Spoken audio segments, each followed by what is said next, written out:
Hello Kathleen fans! Ito na nga ha, dumaan daw si Ma'am Catherine ha sa Siquijor mga kasambreros o probinsya ng Siquijor na isang province located sa malapit sa Negros Island mga kasambreros or Negros Province or Negros Region.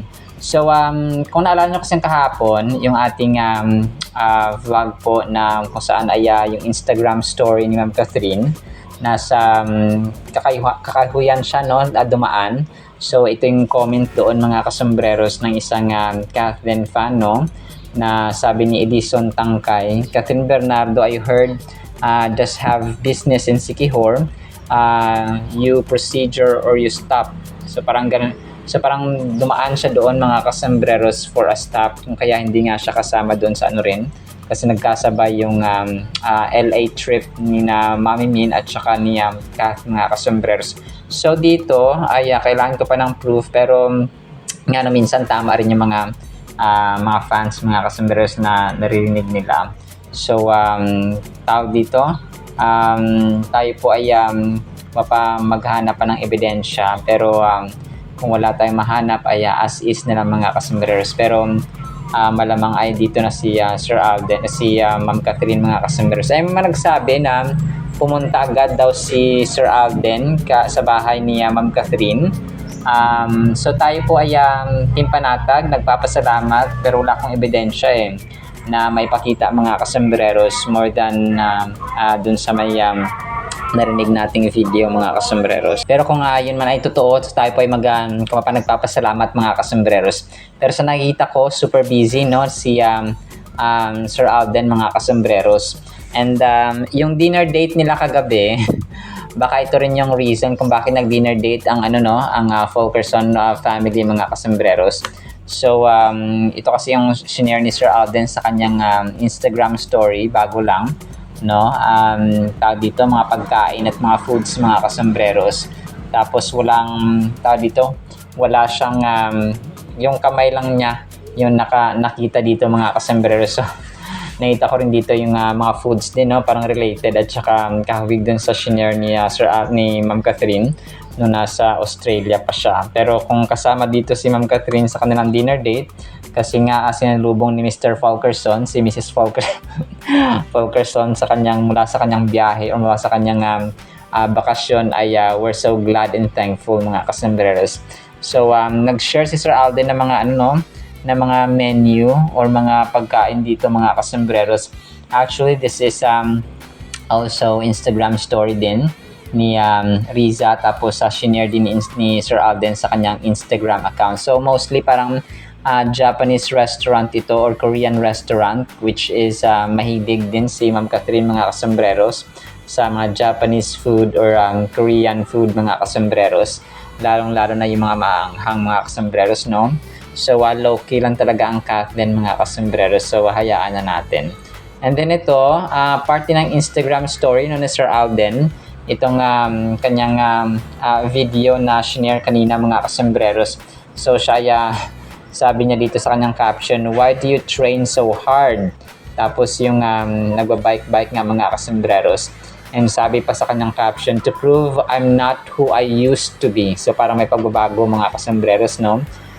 Tapos bike mga kasambreros yung kanyang shinare dito. So yung iba, hindi siya yung nagbabike, yung iba naman ay yung pinakauna ay siya mga kasambreros no.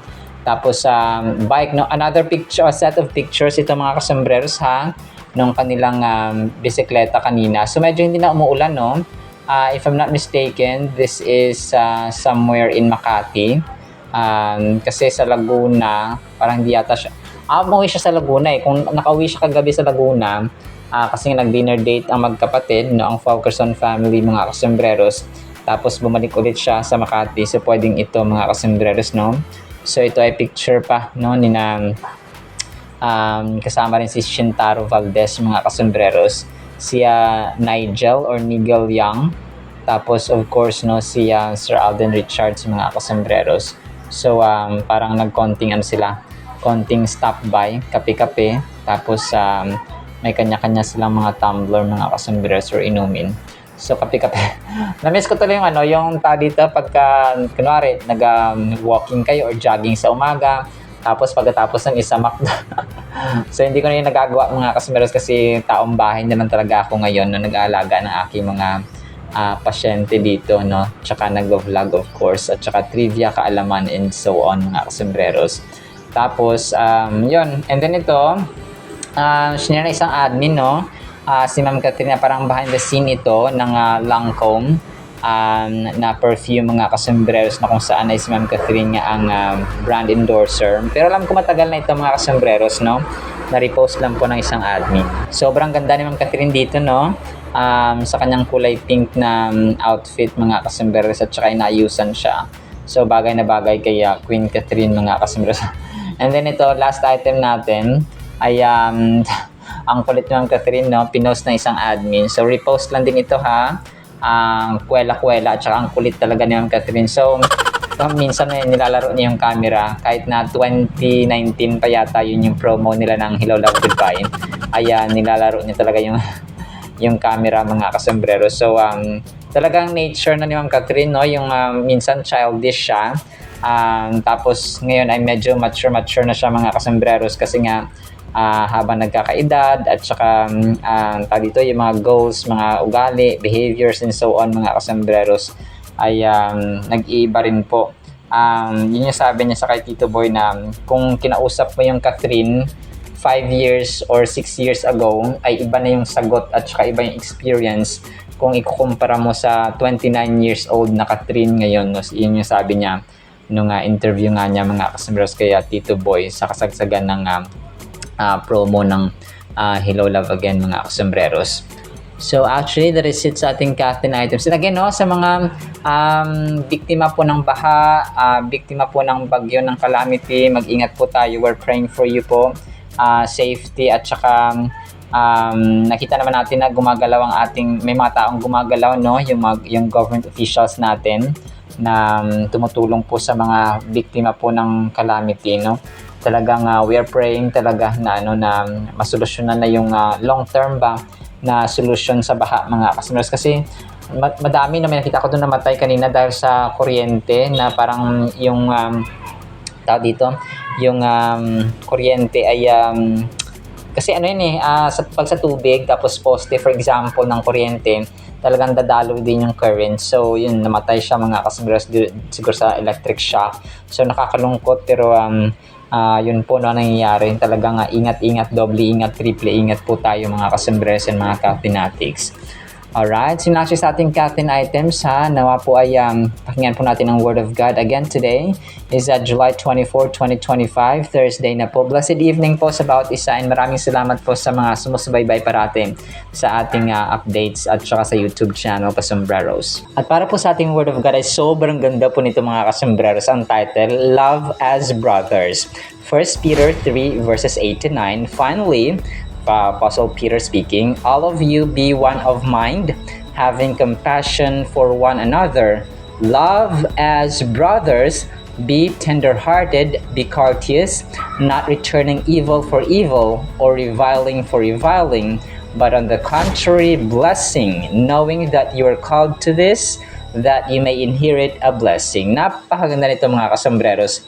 Although maraming kung babasahin natin yung line per line mga kasembreros or thought per thought, ay marami, no? Sabi niya dito, be of one mind, speaking about unity, yung having compassion, na maging maawain tayo mga kasembreros, be tender-hearted, no? Maging malumanay tayo, maging kumapa yung malambot na puso ba? Mga kasembreros, hindi hard-hearted or matigas na puso. Be courteous, na maging magalang tayo or polite mga kasembreros. Not returning evil for evil, no? Hindi natin gagantihan ng masama ang masama or reviling for reviling. So ganoon din siya mga kasembreros. On the contrary, ay blessing, no? Kapag ginawan tayo ng masama ay i-bless natin sila. Tapos ay tinawag tayo ng Panginoon kasi yun ang dapat, no? Dito tayo tinawag mga kasembreros. Hindi tayo tinawag na gantihan ng masama ang masama, kundi ay gantihan ng blessing or pagpapala ang mga masama. Kung pag sinabihan ka, God bless you, ganyan, So masakit siya, yes mga kasembreros, pero dito tayo tinawag ng Diyos para mag-inherit or magmana daw tayo ng blessing. So as simple as that mga kasembreros. So ang verse na ito ay ituturing natin, no, let's consider this verse or verses mga kasembreros as a guiding principle for how to navigate relationships and conflicts. Dito kasi nasisilo at saka kung paano natutumba at nagigiba, kung paano nagiging broken mga kasembreros ang relationships na mag-asawa, na magkaibigan, na magkapatid, kahit nasa ang relationships mga kasembreros, iba-ibang categories lang, no? Kapag hindi tayo nagiging united in mind, yung baga pa yung isang goal ba, isang purpose, isang kaisipan lang mga kasembreros, isang pananampalataya. So ito nangyayari kapag ang mag-asawa hindi po sila pareho ng paniniwala, hindi sila pareho ng pananampalataya. Yung babae Christian, yung lalaki hindi, no, lasenggo, mabisyo mga kasembreros. So dito nagigiba kasi wala silang one mind. Okay, ito yung sasabi dito mga kasembreros. Tapos kapag ang relationships natin sa ating kapatid, mayaman nga tayo pero we have this pride, hindi tayo united, wala tayong compassion at saka pag-ibig sa isa't isa.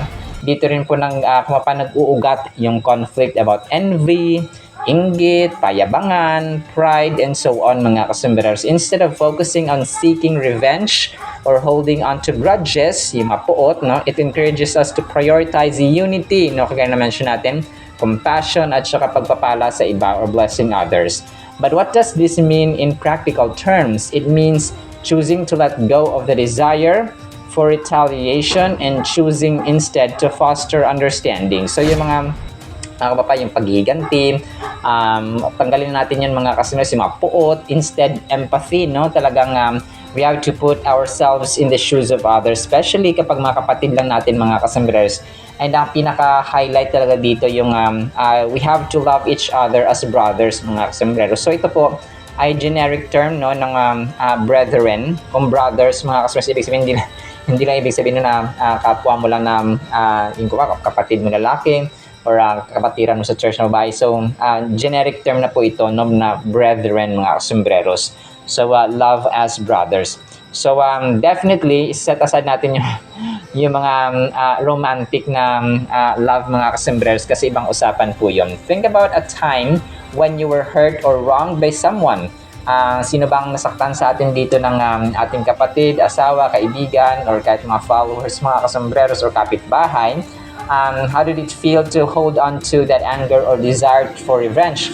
So, ang unang action, ang unang nasa isipan talaga ng tao, no, generally, kapag kunwari nasaktan tayo, no, sinaktan tayo, inapi tayo, maghiganti talaga, no? Talaga yung nature natin mga kasembreros.